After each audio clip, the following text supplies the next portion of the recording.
So, come here, baby. So, I'm gonna make this video about why did I get pets. Particularly why I have 2 dogs. Most people probably just have 1. Honestly, the first thing that I would say is that pets are just in a world where a lot of people kind of look at you where it's like, hey, you need some type of substance condition met, or any type of thing where in order for me to be your friend, your lover, or even just talk to you, you need to have met these standards. One thing that pets have that most people will never is like a form of like unconditioned, especially dogs. And when I was around like 12 years old, I've always wanted a dog. But when I was particularly at this age of 12, I had wrote like this big old like book. It was a German Shepherd, matter of fact, and I wanted a German Shepherd so bad. I don't know why. I grew up on like Airbud and stuff, but I wanted a German Shepherd. And my parents were just like, oh no, you can't have it. And it was because like me, my mom, half of the family basically was allergic to dogs, and German Shepherd shed. Now, for why I wanted, dogs like that is because those type of dogs have spits, like the spits look. And for people that don't know, spits are basically like your Huskies, German Shepherds, the dogs whose ears are just naturally up 24/7. Like you don't have to, you don't have to cut them or anything like that. They're automatically like that. And it gives like that true canine look, in my opinion.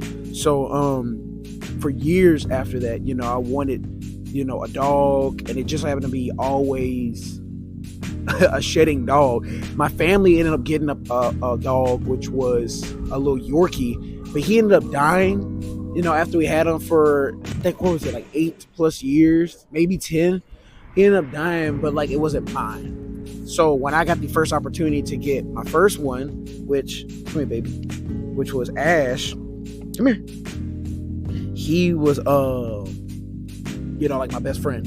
And the one thing that I'd recommend to anybody who wants dogs is you will get unconditional love. And I'm not even talking about getting a dog that's like, oh, I just have one just to have one. And you kind of like forget. They're kind of like an accessory. No, if you treat them how they want to be treated as dependent animals, you'll get the most unconditional love. I could have the worst day, and I've had them. I could have the worst day where I am broke, no food, don't know what I'm gonna do, and I would come home and they're just happy.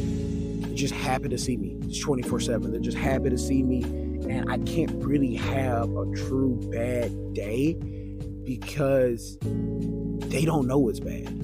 Like, they're emotionally in tune animals where they would understand, like, oh yeah, something's wrong with my owner. Let me go say, but they don't know the severity of how bad it is because you're everything to them. And I think that's very important for a lot of us to have because, again, we live in a world now where, especially with social media and everything going on, people really look at you like, if you're not bringing this to the table, I can't even talk to you. I can't even be your friend. I can't even, waste my time with you. They're like these pets. They don't know.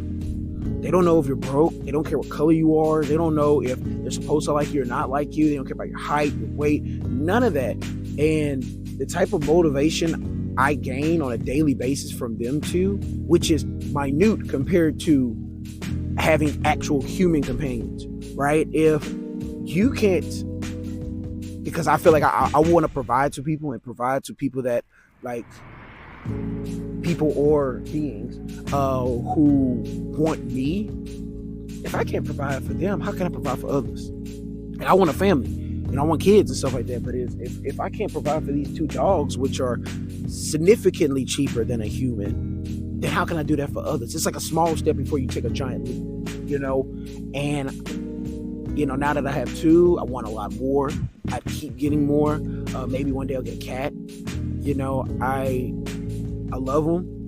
They love me. They're on this earth for way less time than most humans, but they teach you a lot. And I'd recommend, any type of dog to anybody, even if you don't have money or you have all the money. Ash and I, we have stories, and I can't wait to tell y'all more about. We have stories. of how dead broken, moving and packed car, and really, like, I've had him for 4. This year he'll turn 5. Crazy. I've had him for half a decade, but I got him during COVID. I was a college athlete, and he's been to 2 colleges with me, and I figured it out. You always, when you really want something to work out, you'll figure it out.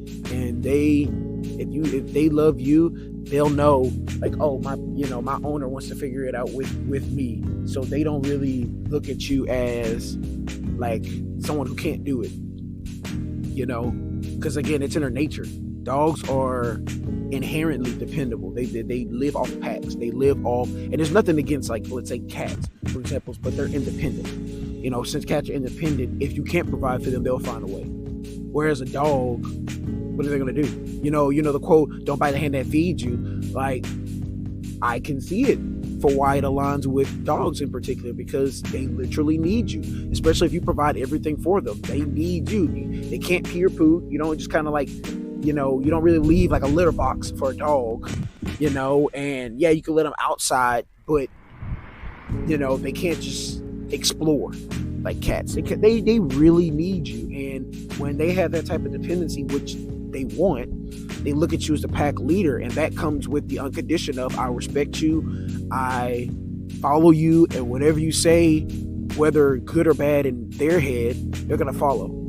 I've had Ash on a plane before. I've packed both of them in a car as we drove all the way down to Florida from Colorado. He doesn't know Ash, I think he's been to 5 different states, lived.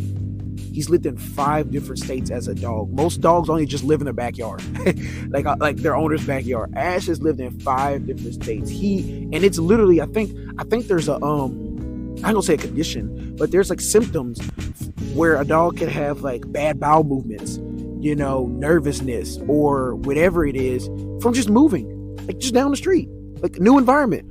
And Ash has lived in the snowy areas of Colorado, the beaming summer of now Florida, and the dry heat of Texas, and the humidity of Memphis, Tennessee. Ash has lived everywhere. He lived everywhere. The only place, and he's visited too. Like, he's been to the West Coast. He's been to like California. So I really see my dogs as an extension of me, and it allows me to continue growing because I've learned so much from them. I've learned so much. I've learned how to be more of a human, because watching how those two interact. Now that I have 2, watching them 2 interact, can't wait to see how it's gonna be when I bring a girl dog around, and learn how to be like a paternal figure, fraternal figure. Since I'll be like a father, but still paternal. I've learned how to be a fraternal figure because, again, I do want kids, and knowing that every day in and out, they expect me to perform, and they expect me to bring a certain level of maturity towards them every morning and every night. It's a love I wouldn't trade. It's a love I wouldn't trade. And I know there's a lot of people in this world that have never experienced it, and even if they do get a pet, they never really dedicate time to gain that, because it's gain. It's not just giving off rib. Even though a little puppy might be adorable, it will eventually grow and be like, okay, this is a bad leader. But if you truly put the time in these animals, I wouldn't trade it for anything in the world. A lot of people call me crazy how attached I am with my dogs, and they know the repercussions of that when the time comes, but I won't regret anything with them because I've given them, up to this point, everything that I believe they deserve. And they've given me everything in a reciprocated manner, everything that I believe I deserve from them. So definitely recommend. Come here, boys. Want the ball? Come on. Come here. Hey, baby. Hey, the ball.